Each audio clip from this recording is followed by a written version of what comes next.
Okay आम discuss करते formal and informal organization ने डिफरेंस कौन फॉर्मल ऑर्गेनाइजेशन ना इनफॉर्मल ऑर्गेनाइजेशन फॉर्मल ऑर्गेनाइजेशन माने जो गुड़ा ऑर्गेनाइजेशन क्रिएट होइछि if everything is written roles and responsibility everything is written then it is formal is if something is informal सांगसांतिक भितरे तमरा कथाबार्ता ले group रे किछि काम कले प्रोजेक्ट कले that is informal organization. Then we discussed line and staff organization. What are the concept behind line organization and staff organization? There are two types of organization structure. One is line organization where the instruction flow from top to bottom. So there is no other linking between the line organization. For example, you have one CEO, one senior manager, executive manager. Under that, assistant manager, ତାଙ୍କ ତଳେ foreman ଅଛନ୍ତି, ତାଙ୍କ ତଳେ worker ଅଛନ୍ତି. Worker କାଠୁ instruction ଆଣୁଛି foreman ଠାରୁ. Foreman କାଠୁ ଆଣୁଛି assistant manager ଠାରୁ. Assistant manager କାଠୁ ଆଣୁଛି manager ଠାରୁ. ଏମିତି ଗୋଟେ line ଅଛି. ଯଦି ଗୋଟେ level ରେ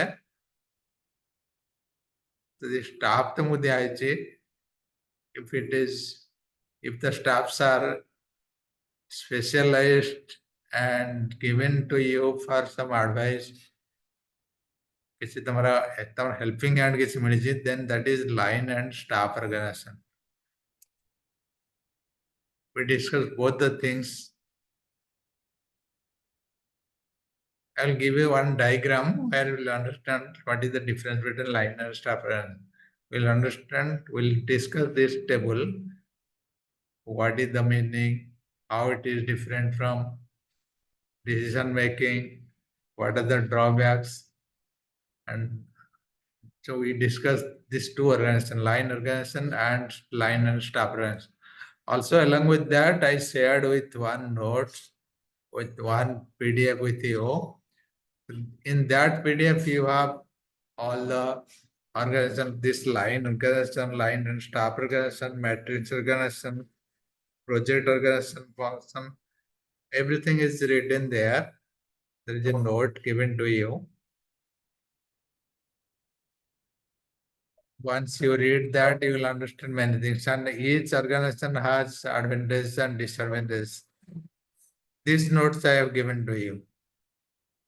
Line organization, what is the advantages and disadvantages of line organization, line and staff organization, meaning, advantages and disadvantages.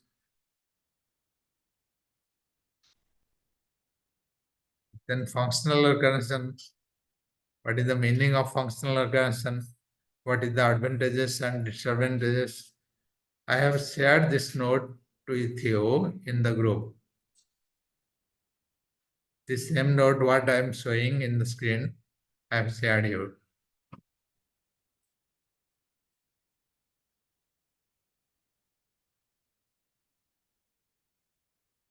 One important thing you see this diagram. There are shareholders, there are board of directors, there are general manager. So I was giving one example, manager, assistant manager, foreman, workers, like that. So if the instruction is coming from shareholder to board of directors, the board of directors, general manager is giving instruction to different manager, production manager. Production manager is giving instruction to superintendent. Superintendent is giving instruction to foreman, worker.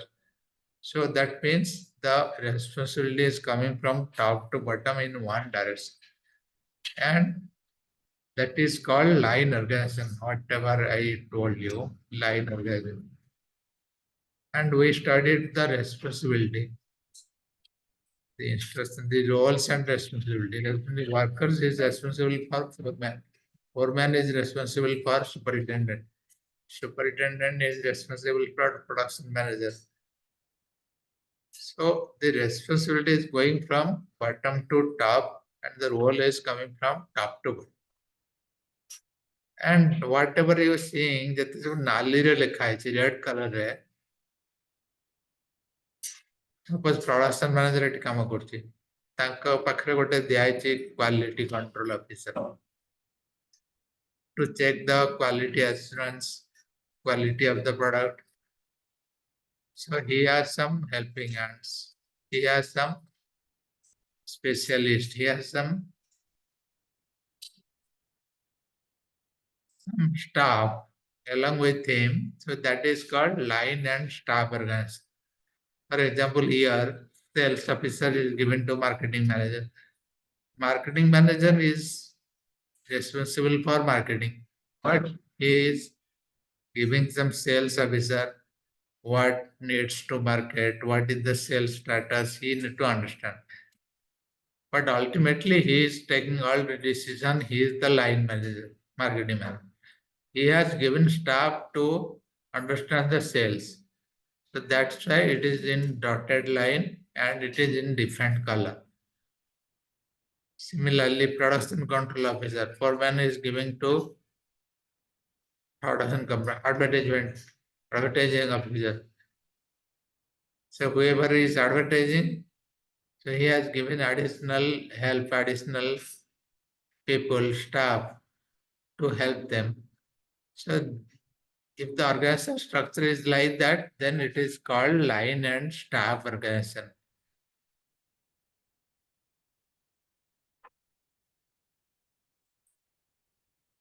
Similar diagram is there in the notes. But the main difference is wherever the staff are given to line manager, that is called line and staff organization.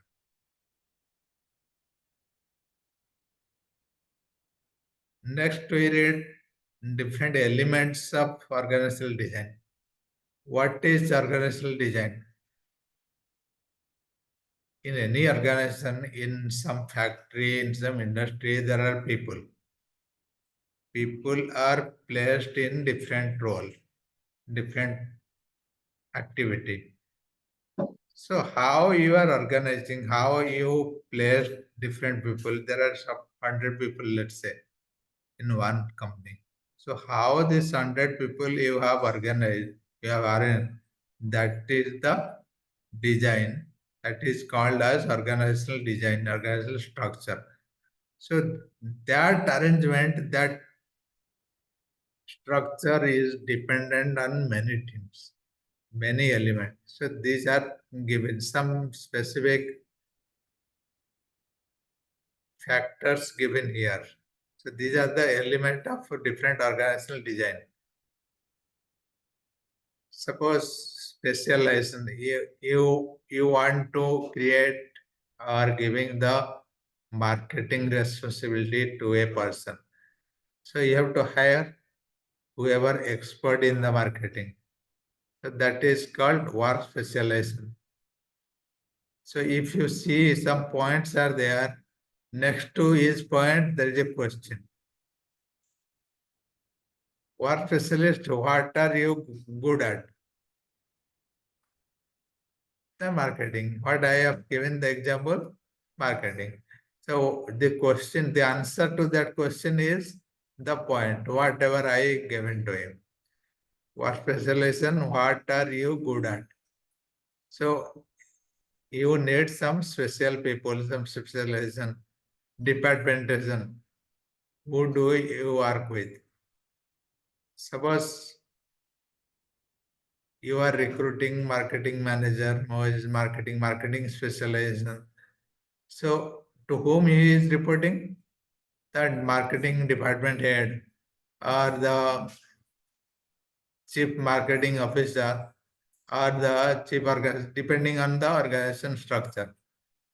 So departmentation is the hierarchy you are defining. To whom you are reporting, to whom the person is reporting, who do you work with, କାହା ସହିତ କାମ କରୁଛି, କାହାକୁ ଜଣଉଛି. That is the departmentation. Chain of command. Chain of command means how you are reporting, whoever, suppose you are getting some instruction, some command, who is giving you the command, and what is the flow, how the command is flowing from top to bottom, that is change of command. Suppose you are a worker, you are getting your instruction from your supervisor, the foreman, and the foreman is getting instruction from his manager. Manager is getting instruction from the senior manager, like that. So that is chain of command, how you are getting instruction from different source. Span of control, span of control, the size of the team. How many people do you manage? Suppose you are a manager. You cannot manage 100 people or 1000 people. So you need several managers. Suppose it depends on the work again. So what is your capacity to manage people? Suppose you are investigating the work, people performance.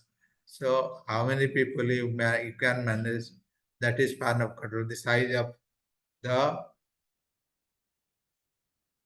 the size of the team, the size of the people you are controlling, that is span of control. Centralization and decentralization. Centralization and decentralization means how the entire organization, entire department, entire factory is divided into different sections. Suppose, for example, in this organization, in one organization, the main decision is one person is making, and he is guiding everyone. He is deciding the sales, the purchase, the production, the marketing, everything. So that means centralization. That means one instruction is coming from the center. So one person is controlling everything. In decentralization, if that person is depending on something and recruiting some people who is giving, suppose he is not involved in marketing. So marketing department is doing all these things. If he is not involved in production, production department is doing everything. So that is decentralization. That means the decision making, the activities are distributed in different department, different people. So that is the difference between centralization and decentralization. If everything is centralized or decentralized. Formalization. Formalization, rules and regulations. We discussed regarding the formal organization and the informal organization.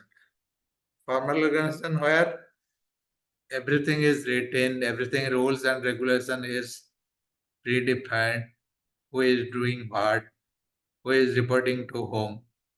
So that is formalization.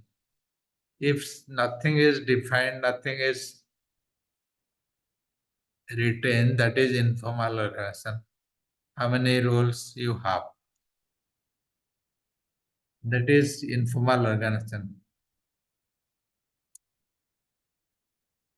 So these are the factors or elements depend, and before the organization you have to structure the organization, you have to consider these factors, these elements. One is specialization, how many special people and expert you need, departmentation, how you are organizing your department. Suppose the organization is very small, there is no department. So maybe your structure is very simple. Chain of command, how your organization is there. Span of control, centralization and decentralization, formalization. So all these elements depends on the structural design of the organization. How we are designing in the organization. How the structure is constructed in our organization.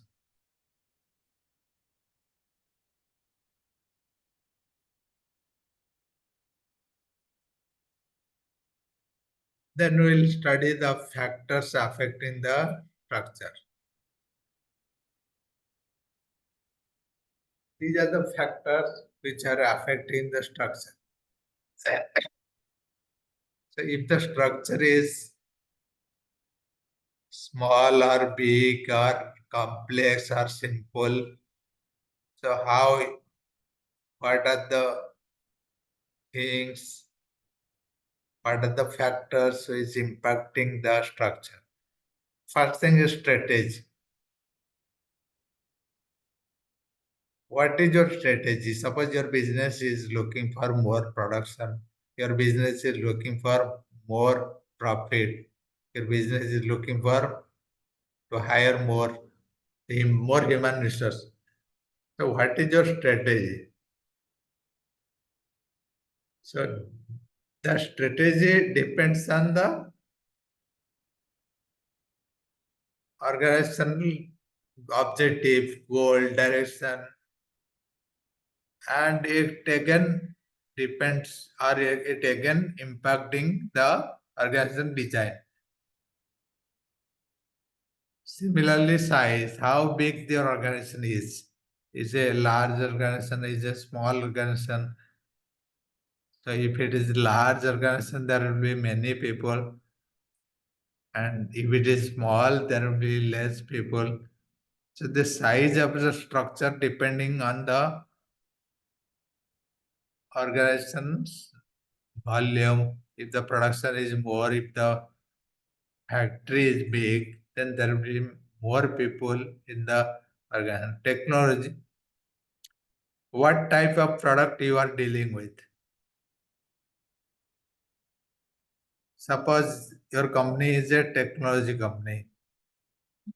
Only one technology required, or there are many technology you are working. So the organization structure will be complex. There will be many people, many technology means many manager, many people organizing the same technology. One person is managing, not necessarily the same person will manage the other technology.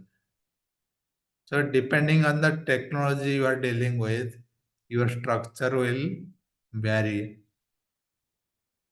So these are the factors. Environmental uncertainty. What is environmental uncertainty?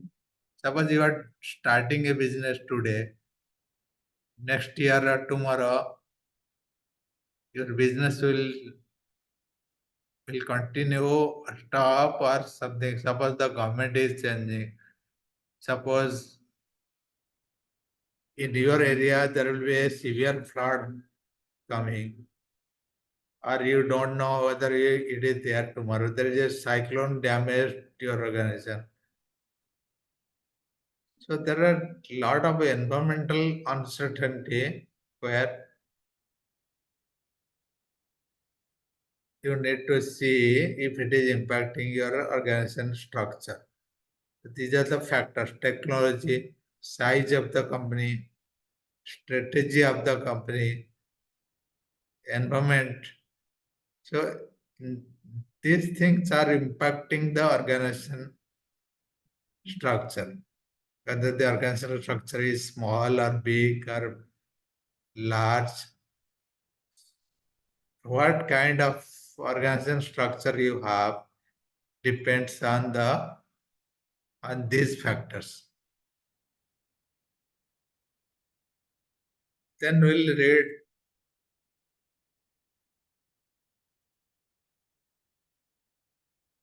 different principles of organization.